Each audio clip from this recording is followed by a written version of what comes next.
우리 다 같이 말씀은 전도서 12장 1절입니다. 전도서 12장 1절입니다. 제가 한번 읽어드릴게요. 젊을 때 너는 너희 창조주를 기억하여라. 고생스러운 날들이 오고 사는 것이 즐겁지 않다고 할 나이가 되기 전에. 제가 한번 더 읽어드릴게요. 젊을 때 너는 너희 창조주를 기억하여라. 고생스러운 날들이 오고 사는 것이 즐겁지 않다고 할 나이가 되기 전에. 아멘. 여러분 먼저 2025년 한 해를 열심히 살아오시느라 수고가 많으셨습니다. 예, 우리 혹시 괜찮으시면 그래도 1년 동안 잘 살아왔다고 서로 위해서 격려해주는 따뜻한 말 한마디 한번 이렇게. 잘 살아오셨습니다. 여러분 지금까지 살아 계시고 오늘 살아내신 게 은혜입니다. 별거 아닌 것 같고 내가 뭐 살아있는 게 무슨 의미인가, 여러분 그런 거 많죠. 내가 올 한 해 동안 과연 무엇을 증명했으며 무엇을 쌓았으며 무슨 업적이 있으며 과연 무슨 가치를 냈는가, 이런 것들로 통해서 나의 수고의 어떤 가치를 평가할 때가 있을 텐데, 하나님은 여러분들을 말씀과 뜻으로 낳았다라고 성경은 이야기합니다. 그래서 존재하는 그 가치가 있는 오늘의 여러분, 살아계신 오늘의 여러분은 빛나는 존재입니다. 그냥 단순히 위로가 하는 게 아니라 말씀의 근거에 보면 오늘 살아계시잖아요. 그건 여러분 빛나는 존재라는 사실을 잊지 않았으면 좋겠습니다. 한번 옆 사람 보시고 한 번만 더 정말 두 손 꼭 부여잡고, 넌 참 너무 남사스럽고 참 불편하고 힘드시겠지만 손을 꼭 부여잡고 너는 참 빛나는 존재야. 우리가 연말 연시가 되면 이제 흔히 이제 바쁜 막 열심히 살다가도 일상을 내려놓고 친구들, 동료들, 또 학교, 뭐 혹은 가족들이 꼭 모여서, 그쵸? 많이 이야기하는 게 한 해 동안 서로의 삶을 돌아보고 그동안 나누지 못했던 마음들을 이 시간을 통해서 막 나누기도 합니다. 그쵸? 그렇게 하시죠. 근데 왜 그럴까 한번 생각해 보십니까? 왜 굳이 꼭 연말 되면 제가 어제 아내는 이제 피곤해서 제가 추도 예배를 마치고 돌아왔는데 좀 되게 걷고 싶었어요. 그래서 아내는 침대를 너무 사랑하는 ISFP인데 정말 나가기 싫었는데 제가 끝끝내 데리고 손을 잡고 나갔습니다. 그래서 모란역 근처를 이렇게 갔거든요. 와, 그 네온 사인과 그 술과 그 담배와 그 담배 냄새와 술에 쪄들어 있는 그분들을 계속 보면서 저분들은 무슨 얘기를 할까 하는데, 지나가면서 이제 그분들 이야기 이렇게 넘어 들려오잖아요. 일단 반은 욕설입니다. 뭐가 이렇게 세상에 이렇게 불만이 많으시지, 어쩌고 저쩌고 XX 저 XX, 그러면서 서로 막 이렇게 한탄하면서 이야기를 나누더라고요. 그러면서도 서로 웃으면서 막 이야기 나누는 것들을 봤습니다. 근데 제 옆에 이제 아내하고 이렇게 손을 잡고 걷다가 다시 돌아오면서 개인적으로 느껴진 게, 과연 이 사람들은 무엇으로 행복할까? 근데 모두가 그렇게 모여서 행복하려고, 또한 기쁨을 나누고 뭐 여러 가지 어떤 즐거움을 나누려고 모였는데 대부분은 다 인상이 써 있어요. 뭐가 다 심각하고. 그렇게 하면서 과연 이분들은 어떠한 불만과 불평과 고민과 근심이 있는지, 그런 생각을 잠깐 했습니다. 그러면서 아까도 말씀드렸지만 우리가 별것 아니지만 여러분 옆에 사람을 보고 빛나는 존재라고 하는 건 우리 안에 고이고이 간직해 두고 있는 말들이 있습니다. 전하고 싶은데 전하지 못할 때가 있고, 또한 내가 바쁜 일상을 살다 보니까 꼭 이 말은 전해주고 싶었는데 전하지 못했던 말들이 있습니다. 그게 심지어 가까운 가족이고 부부임에도 불구하고 꼭 이 말은 전해주고 싶은데 전하지 못할 때가 있습니다. 그렇지 않습니까?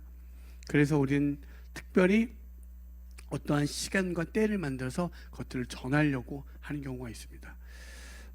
그런데 왜 이런 말들을 꼭 전하려고 하냐라고 물어본다면, 인생이 내 마음대로 흘러가지 않기 때문에 때로는 내가 전하고 싶어도 전하지 못할 때가 있고 놓칠 때가 있고, 제가 어제도 아까 말씀드렸지만 추도 예배를 드릴 때 돌아가신 분은 그 다음 세대의 자녀들에게 전하고 싶었던 말들이 있지만 인생은 자기가 원하는 대로 흘러가지 않기 때문에 전하지 못하고, 또한 그분께 전하고 싶었지만 전하지 못했던 시간들이 있으니까 다시 한번 그 시간들을 회상하면서 그런 것들을 나누게 되죠. 그렇죠? 오늘 전도서에 있는 말씀을 1장에 보면 1장 2절에 이런 말씀이 있어요. 여러분들 많이 들어봤을 거라 생각하는데 모든 것이 헛되고 헛되며 헛되고 헛되니 모든 것이 헛되도다라는 말이 있습니다. 보통 전도서를 좋아하는 사람들은 왜 이 말씀을 좋아하냐면 인생 별거 없고 다 헛된 거야. 의미 없어. 빨리 죽고 싶다. 이런 의미로 전도서를 찾는 분들이 있지만 전도서는 사실 그런 의미가 아니라 어떤 거냐면 인생이 우리가 원하는 방식으로 흘러가지 않는다라는 것을 전도서는 이야기하는 거예요. 오늘 여기에 계신 분들도 우리가 1년 동안 한 해 동안 같이 예배하고 마음을 나누고 또 불편하고 여러 가지 마음들이 있었고 뭐 어떤 사람은 뜨거워서 막 주의 복음에 막 너무 행복해하는 사람도 있지만 늘 1년 내내 슬픔 속에 내가 뭔가 이룬 업적이 없어서 또한 금신 가운데 있는 분도 계시고 여러 가지 것들이 있지만 그냥 이 시간에는 오늘 예배가 마친 후에 저희가 별건 아니지만 이렇게 간식 같은 걸 준비해놨습니다. 그래서 간식을 나누면서 교제하시면서 집에 돌아가시기 전에 서로 좀 마음을 나누고 참 한 해 동안 꼭 이 말을 전해주고 싶었는데 그런 말이 있다면 좀 전해주십시오. 태연아, 네. 고마웠어. 이렇게. 네. 네. 여러분 참 우리가 마음에 있는 얘기를 전하는 게 참 어렵습니다. 그렇죠? 네. 가까운 가족이면 더 그렇고 어떻습니까? 네. 여러분 꼭 우리 공동체 안에서 교회라는 공동체가 정말 여러분에게 정말 하나님 안에서 또 다른 어떤 위로와 쉼과 또한 평안과 안식을 경험할 수 있는 귀한 공동체가 되어지길 소망하고 그 안에서 세상에 줄 수 없는 그 위로와 평안이 또한 우리의 삶 가운데 있길 소망하고 또 예배가 마친 후에 그런 작은 담소 속에서 나눔 속에서 교제 속에서 그런 은혜가 흘러갔으면 좋겠습니다. 아멘. 이런 것처럼 오늘 본론으로 돌아와서 성경에서도 한 해 동안 살아온 우리 교회들에게 교회는 우리를 뜻하죠. 우리들에게 꼭 전하고 싶은 말이 있지 않겠습니까? 그래서 2025년을 살아온 헬사도 공동체와 예배자들이 과연 하나님은 어떠한 말을 전하고 싶을까라는 것을 전도서라는 말씀을 통해서 좀 전해보고자 합니다. 전도서의 전체적인 맥락은 뭐라고 이야기하냐면 인생의 모든 질문 속에서 삶의 의미가 무엇인가라는 이런 주제를 던집니다. 다시 한번요. 인생의 모든 우리의 어떤 일상 답안서 속에서 던진 수많은 질문들 있잖아요. 그 속에서 삶의 의미가 무엇이 있는가? 어떤 사람은 나의 인생이 이건 너무 중요하다 여겨지는 인생의 의미들이 있잖아요. 근데 그것들이 과연 어떤 의미를 하고 있는가라고 전도서는 이야기해 줍니다. 한번 네 가지로 제가 짧게 여러분하고 나누려고 하는데 첫 번째로 이렇게 이야기합니다. 노력하면 절대 보상을 받을 수 있는가? 이렇게 우리에게 이야기합니다. 여러분 열심히 노력하려고 하죠. 그리고 열심히 노력하면 성취할 수 있다라고 이야기합니다. 오늘 전도서도 그렇게 우리에게 질문합니다. 근데 한번 제가 전도서 9장 11절 한번 볼게요. 나는 세상에서 또 다른 것을 보았다. 빠르다고 해서 달리기 해서 이기는 것은 아니며 용사라고 해서 전쟁에서 이기는 것도 아니더라. 지혜가 있다고 해서 먹을 것이 생기는 것도 아니며 총명하다고 해서 재물을 모으는 것도 아니며 배웠다고 해서 늘 잘 되는 것도 아니더라. 불행한 때와 재난은 누구에게나 닥친다. 여러분 어떻습니까? 실력이 있다고 해서 성실하다고 해서 지혜가 있다고 해서 성공이 보장되지 않는다라고 전도서는 이야기합니다. 그리고 이러한 세상은 공정하지 않다는 걸 우리에게 정확하게 보여주고 있습니다. 여러분 그런 거 있죠. 내가 정말 열심히 준비했고 어떤 회사를 취직하기 위해서 나의 나름의 스펙을 쌓고 많은 것들을 했지만 여러분 경기 불안 같은 게 와서 취업에 어떤 채용이 안 되는 경우도 분명히 있습니다. 그렇죠? 내가 이렇게 하려고 했는데 뜻하지 않게 사회의 어떤 구조와 사회의 흐름과 어떤 일들로 인해서 때에 따라 나의 노력과 상관없이 이러한 일들이 일어나기도 합니다. 그렇죠? 저희 교회는 특별히 음악하는 분들이 많은데 제가 옛날에 제자들 중에 밴드로 이렇게 흔히 말해서 승승장구하는 팀이 있었습니다. 이제 막 되게 이제 이름을 날린 시점이 됐는데 회사에서 어떤 일이 생겼냐면 여러분 생각해 보십시오. 밴드 셋이 어떻게 되죠? 보컬을 제외하고 드럼, 베이스, 건반, 기타 4인 정도가 됩니다. 일단은 밴드 셋이 되면 5명이 되죠. 그럼 회사에서는 이 5명을 책임져야 되는 일이 생깁니다. 근데 여러분들 아시겠지만 일반적인 사람들 청중의 눈이나 시청자의 눈에는 밴드는 별로 의미가 없습니다. 누구? 보컬입니다. 보컬. 그래서 대부분은 어떤 일이 벌어지냐면 밴드는 구조조정을 당하는 경우가 약 90% 이상입니다. 그렇죠? 네. 그래서 밴드는 다 사라지고, 왜? 밴드는 얼마든지 대체할 수 있으니까. 근데 보컬은 음색이라는 게 있잖아요. 특색이 있잖아요. 여러분 여기다 눈 감아놓고, 예를 들면 지금 오늘 현지 간사님이 베이스를 쳤는데 감아놓고 다른 베이스 연주자가 치면 누가 쳤더라, 여러분 분간이 됩니까? 일반적인 사람은 분간이 안 됩니다. 그런데 오늘 예담 전사님이 이렇게 노래 불렀다가 준호 목사님이 노래를 부르면 우리는 알까요, 모를까요? 대번에 합니다. 알 수밖에 없죠. 그렇죠? 제가 하는 말이 그냥 하는 말이 아니라, 내가 아무리 준비되어졌고 무언가 되어지더라도 사회 구조와 사회 흐름은 내가 뜻하는 바와 전혀 다르게 흘러갈 수 있다는 사실입니다. 내가 아무리 노력하고 내가 아무리 열심히 성실하게 임해도 그렇지 않은 경우가 있어요. 뜻하지 않게 구조조정 당하는 경우가 수도 없습니다. 절대로 노력한다고 해서 보상받지 않습니다. 세상 전도서는 정확하게 우리에게 이 한 해를 결산하는 우리들에게 이야기해줘요. 보통 실용음악 다닐 때는 밴드 하는 친구들이 누가 우세냐면 보컬들보다 악기하는 사람들이 우세입니다. 뭘 편곡을 하더라도 보컬들은, 이거는 정말 죄송하지만 보컬들의 폄하하는 말이 아닙니다. 보컬들은 죄송하지만 음악적 지식이 조금 떨어집니다. 그러다 보니, 아주 조금 떨어지다 보니 기악들이 그것들을 대신하여 편곡도 해주고 많은 것들을 이야기해 줍니다. 거의 야 그거 대충 이렇게 해줘. 거의 지시대명사밖에 못해요. 그거 있잖아요. 그거 있잖아. 자꾸 그거래요. 물어봐요. 그게 뭐야? 이렇게 하면 그거 있잖아. 네. 그때는 그들이 우세한 것 같지만 세상은요 그들을 찾지 않습니다. 그 보컬을 찾지. 여러분 별거 아닌 것 같은데 그러면서 억울해요. 내가 이 밴드를 내가 다 이끌고 왔는데 어떻게 나를 안 알아주냐고, 세상이 원망스럽다고. 꼭 그런 분들에겐 전도서를 나눠주십시오. 그리고 전도서 9장 11절을 읽으시며 세상은 이렇다는 걸 알려주십시오. 여러분에게 그냥 이야기하는 게 아니라 정말 세상은 이렇습니다. 불공정하고요. 이미 여러분 부루마블을 했다고 치시면 여러분들 이제 첫 30만 원 월급을 받고 시작한 때 누군가는 100박대를 들어서 300만 원을 받고 혹은 3천만 원을 가지고 시작합니다. 이게 세상입니다. 여기서부터 우리가 지금 전도서는 우리에게 한 해를 결산하는 우리들에게 이렇게 이야기해 주는 거예요. 두 번째 한번 볼까요? 지식과 지혜가 있다고 해서 답이 되는가라고 이야기합니다. 전도서 1장 18절을 보면 지혜가 많으면 번뇌가 많고 아는 것이 많으면 걱정이 많더라라고 되어 있습니다. 여러분 누군가가 각자의 자기 분야를 위해서 열심히 공부합니다.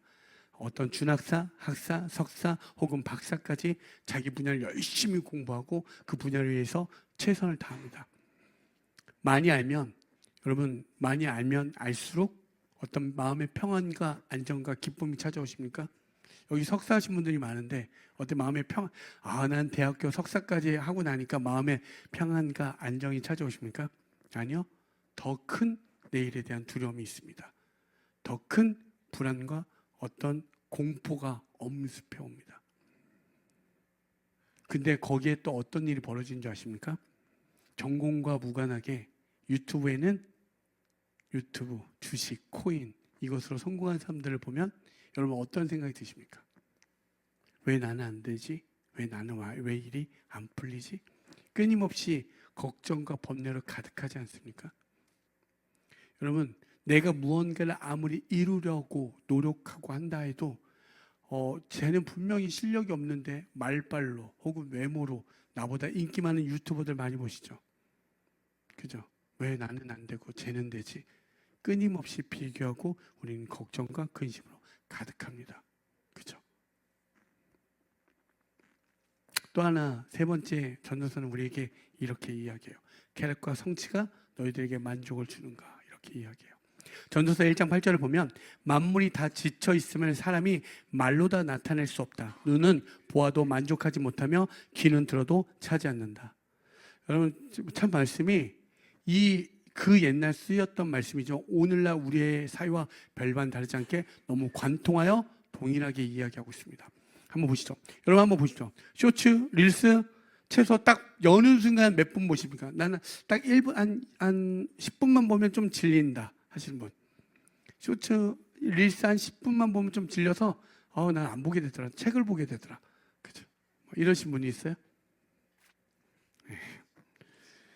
쇼츠, 릴스 게임들을 해보면 저도 스타라는 게임을 너무 좋아합니다. 그래서 간혹 하면 아내가 한 시간 하면 많이 하는 거 아니야. 그렇지만 여러분 게임을 하신 분들에게 한 시간은 어떻습니까?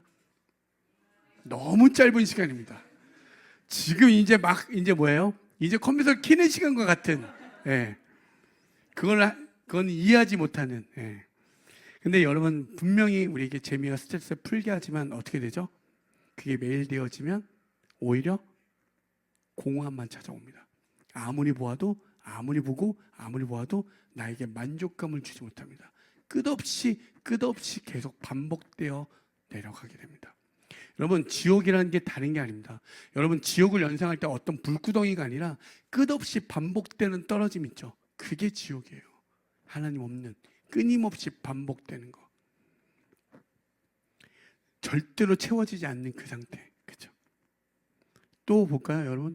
신상 제품들이나 옷 나오면 신상 나오면 어떻습니까? 우리를 자극하지 않습니까? 그리고 우리는 그때 신상이 나올 때 이렇게 합리합니다. 내가 가진 이 익숙해진 물건과 옷들이 어떻죠? 거기에 대한 모든 불만을 집어넣기 시작합니다. 이건 이제 오래됐어. 이거 잘 안 돼. 그리고 이건 해졌어. 여기가 이건 별로야. 그러면서, 그쵸? 그리고 새로운 자극이 되는 신상을 찾기 시작합니다.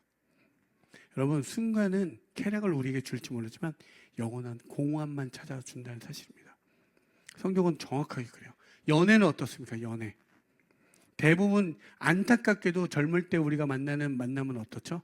연애는 외로워서 만납니다. 외로워. 만나고 싶어. 누군가를 끊임없이 만나고 싶죠. 그렇지 않습니까? 나 혼자 되는 것보다. 그렇죠? 이 순간은 어떻습니까? 너무 설레고 너무 좋아요. 하지만 그 연애가 계속되어질 때 비교, 상처, 이 사람이면 내가 드디어 왕자님, 공주님 만난 이 사람만 만나면 되는 줄 알았지만 여전히 말할 수 없는 공허와 외로움이 찾아옵니다. 또 다른 신상을 찾으러 떠나가고 싶지 않습니까? 그렇죠? 절대 우리에게 만족을 주지 못합니다. 그럼 여러분, 성취가 만족을 줍니까? 보실까요? 자격증, 취업, 승진하면 만족할 줄 알았는데, 그렇죠? 더 높은 기준과 더 높은 기준의 사람들이 보이기 시작합니다. 불안은 더 중복되고 성취는 끝이 없고 만족은 더 멀게 느껴집니다. 여러분들 지금 SNS만 한번 켜보십시오. 우리는 이 어둠컴컴한 어떠한 이 암사 이곳에서 예배를 드리고 있지만 누군가는 SNS를 딱 켜는 순간 그 해돋이를 보러 정동진을 달려가는 누군가 있고 오늘 호캉스라는 누군가 있고 나보다 훨씬 더 잘 먹고 잘 살고 행복한 모습으로 가득한 걸로만 차 있습니다. 나만 불쌍해 보이죠. 여러분 그렇게 되지 않습니까? 그걸 켜는 순간 세상의 문을 여는 순간 그 온라인의 세상은 나를 가장 초라하게 만듭니다. 그런데도 그 초라함을 우리는 기꺼이 마주하고 싶어요. 자꾸 보면서. 여러분 어떻습니까? 전도서를 통해서 계속적으로 이야기하는 이 모습이 오늘날의 모습과 별반 다르지 않죠. 거의 유사합니다. 심지어 똑같습니다. 그리고 마지막으로 한 가지 더 이야기합니다. 죽음 앞에서 인생은 무엇인가? 라는 질문을 우리에게 던집니다. 전도서 9장 5절에 보면 살아있는 사람은 자기가 죽을 것을 안다. 그러나 죽은 사람은 아무것도 모른다. 죽은 사람에게는 더 이상의 보상이 없다. 사람들은 죽은 이들을 오래 기억하지 않는다. 죽음 앞에서 모든 인간은 동일선상에 딱 놓고 죽음 앞에서 너희들이 얼마나 무력한지를 지금 마주하게 이야기하고 있습니다. 피하지 말고 그 죽음 앞에서 너희 인생이 어떤지 한번 마주해봐 이렇게 이야기해요. 여러분 이 모든 것들 생각해 보면 우울증, 번아웃, 가정의 아픔, 관계 단절, 미래에 대한 불안, 그렇죠?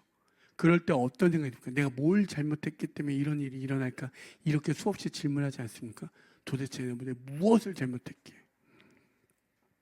근데 성경은 이게 너희들만의 문제가 아니라 인생 자체가 이렇다는 걸 이야기해요. 인생 자체와 이 세상의 구조가 이렇다는 것을 우리에게 말해주고 있어요. 그때 세상은 여기에서 그냥 너희들 각자 옳은 대로 너희들이 옳게 소견대로 살라라고 이야기하지만 성경은 오늘 전도서는 우리에게 이러한 속에서 마주하고 삶의 의미 가운데 쭉 열거한 다음에 진짜 답이 있다라고 이야기합니다. 그 답이 뭐라고 이야기한 줄 아십니까? 오늘 본문에 있던 그 말씀입니다. 너희 창조주를 기억하라고. 주님을 믿는 사람은 하나님을 경외하는 것이 가히 어렵지 않습니다. 그게 답이고 진리임을 믿기 때문에. 그런데 오늘 이 자리에는 주님을 아직 모르고 헤매고 방황하고 아직은 그 예수 그리스도가 누구인지를 몰라 고민하는 이도 있습니다. 그런데 전도서에서 왜 그 저자가 여호와를 경외하는 것이 답이다라고 이야기하는 게 무엇이냐면, 여러분 믿음은 제가 무엇이라고 이야기했죠? 하나님과 나와의 관계가 올바른, 하나님과 나와의 관계를 알게 된 사람들에게 나타나는 반응이라고 이야기했습니다. 믿음은 아무에게나 나타나는 게 아니라 하나님과 하나님 되신과 내가 누구인지를 그 둘 사이의 관계를 알게 되어지면 거기서 나타나는 반응들. 여러분들 한번 생각해 보시오. 연인이 생겼고 가족이 생겼을 때, 부인과 남편이 생겼을 때 그 관계에서 나올 수밖에 없는 행위들이 있지 않습니까? 남편은 아내를 어떻게 하죠? 예, 아내는 남편을 예. 어떠한 그 상대방을 향한 그 관계 속에서 나오는 아름다움들이 있습니다. 그 관계에서 수반되어 나오지는 반응들이 있습니다. 부모님에 대한, 어머니에 대한, 자녀에 대한 이런 것처럼 하나님과 나와의 관계를 알게 되어질 때 반응되어지는 게 무엇인 줄 아십니까? 나는 하나님의 은혜 없이는 살아갈 수 없는 존재임을 깨닫게 되는 거예요. 그게 마태복음에 나와 있는 팔복을 이야기하는 거고, 거기에서 우리는 무엇을 배워지게 되면 겸손함을 배울 수밖에 없습니다. 아, 내가 어떤 것도 하나님의 은혜 없이는 살아갈 수 없는, 하나님 앞에서 기꺼이 무력함을 보게 되고 거기에서 하나님의 나의 연약함을 보게 되고 그분 앞에 온전히 엎드려지는 것들을 경험하게 돼요. 그러면 여러분, 하나님과의 그 관계 속에서 그 엎드려진 하나님의 은혜 없이는 살 수 없다라고 말하는 그 지점에서 왜 그 길로 갈 수 있는 길이 누구밖에 없다고? 예수 그리스도. 그래서 예수님이 우리에게 길과 진리, 생명, 영혼만을 이야기하는 거잖아요. 성경은 다른 걸 이야기하지 않습니다. 오직 그 진리, 길, 생명, 영혼만을 이야기하는 거예요. 근데 이것을 우리의 삶에 한번 적용해야 되면 어떻게 되는 줄 아십니까?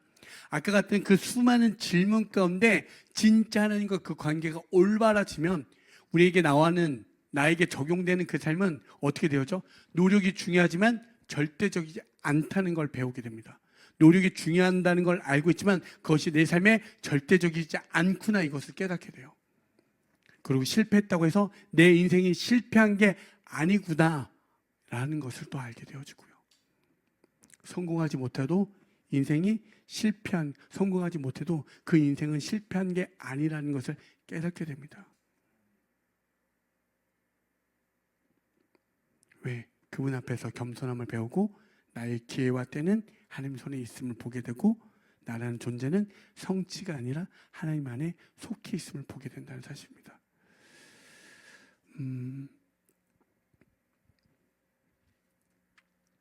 전설을 통해서 여러분, 인생은 어차피 살아도 의미 없다, 이걸 이야기하는 게 아니에요. 하나님 없이 살 수 없다는 것을 우리에게 인지시켜 주는 것이고, 나의 증명 유익이 아닌 하나님을 붙잡으라고 이야기하는 거예요. 여러분, 한 해 동안 인생이 잘 안 풀렸다고 해서 여러분 인생이 잘못된 게 절대 아닙니다. 그리고 여러분 또 여러분 안에 욕심이 많고 만족하지 못하는 건 우리가 하나님 없이 살아갈 수 없는 존재이기 때문에 나타나는 반응이에요. 여러분, 내가 끊임없이 욕심을 부리고 만족을 누리지 못하는 것들 있죠. 그래서 그 욕심과 만족을 누리기 위해서 많은 것들을 소유하기도 하고 많은 것들을 취득하기도 하고 많은 것을 업적을 이루려 합니다. 그런데도 거기서 만족을 못 느끼죠. 그런데 우리가 하나님 성경의 기준에 의하면 하나님의 은혜 없으면 우리는 만족감을 못 느끼기 때문에 끊임없이 그와 유사한 형태의 모든 것들을 가지려 하고 얻으려 하는 것이에요. 그렇기 때문에 거기에서 오히려 깨닫는 건, 우리가 하나님 없이는 살아갈 수 없는 존재이기 때문에 이렇게 욕심과 만족을 부리는구나. 그래서 그것을 아는 이들은 주님의 은혜를 찾게 되는 것입니다. 아멘. 그래서 성도인 여러분들 가운데 말씀으로 근거해서 2026년을 살아가고자 하시는 분들은 정말 여러분 안에 수많은 기준 가운데 그리고 내 안에 꼭 말하고 싶은 거, 이루고 싶은 거 많은 것들이 있는 줄 압니다. 그런데 그 속에서 진짜 내가 어떤 것들을 삶의 의미로 두고 있는지, 무엇을 전하고 싶은 건지, 무엇을 말하고 싶은지 다시 한번 생각해 보십시오. 그리고 그 어떤 걸로서 채울 수 없다는 걸 만약에 2025년에 발견하셨다면 2026년에는 예수로 채워지는 그 삶이 얼마나 귀하고 복되고 아름다운지를 매일매일 발견하는 한 해 하루하루가 되어지길 소망합니다. 그리고 그 은혜가 넘치시는 분들은 그 은혜를 누군가에게 내어주십시오. 나눠주십시오. 그들이 진짜 끝없이 되어지는 공허함과 결핍과 아픔 속에서 벗어나는 걸 경험합니다. 여러분, 제가 이 말씀을 여러분에게 드리는 건 여러분 안에 끊임없이 취하게 하는 것들이 있어요.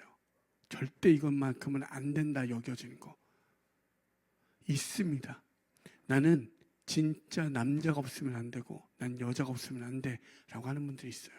근데 그게 만족을 주지 못하는 걸 알면서도 또 다른 공주님, 왕자님을 찾습니다. 그렇죠? 언젠가는 반드시 나타날 거야. 그 사람, 나를 위한 그 한 사람. 그런데 사람은 사람으로 절대 만족이 되어질 수 없습니다. 여러분 반드시 그걸 발견하셔서 제가 이 모든 인생의 모든 질문을 여러분에게 던지고 말씀드린 건 여기에 답이 없다는 걸 전설을 통해서 발견하시라는 얘기예요. 여러분들에게 어떤 희망을 다 꺾어버리는 게 아니라 진짜인 걸 찾으셔서 그 안에 말할 수 없는 그분이 뿌리 내려질 때 여러분의 삶이 진짜 그 공허함이 만족으로 바뀌는 걸 경험합니다. 아멘. 그래서 여러분 그 은혜가 누려지기를 소망합니다. 정말 그것들이 충만되어지길 소망합니다. 너무나 많은 이야기가 있지만 여러분에게 진짜 한 분 한 분에게 여기에 이렇게 보시면 너무나 아름답고 저에게는 다 멋져 보입니다. 훌륭해 보입니다. 그런데 여러분 안에는 어떻죠? 아프죠? 힘들죠? 괴롭죠? 저 인간만 안 봤으면 좋겠는 이 관계에 막 말할 수 없는 괴로움으로 매일 싸우지 않습니까? 그리고 끊임없이 저주하고 싶은 삶이 늘 내 안에 있지 않습니까? 여러분 힘듭니다. 왜? 이렇게 아름답고 멋진데도 왜 여러분의 얼굴을 왜 그렇게 그늘지십니까? 거기에서 발견하십시오. 어떤 것도 나한테 만족감을 주지 못한다는 것. 성경은 정확하게 딱 한 말을 이야기합니다. 예수 그리스도. 그게 폭력적인 게 아니라 진짜 예수를 만날 때 말할 수 없는 만족과 은혜를 누리게 되고 그들은 그 예수를 전하기 위해서 자기마저도 내어주는 그 놀라운 반전을 경험하게 됩니다. 여러분 2026년 오늘 그 은혜들이 충만하여졌으면 좋겠습니다. 죽음 앞에서도 삶의 의미를 온전히 찾으셔서 말할 수 없는 기쁨이 넘쳐나시길 진짜 소망합니다. 아멘.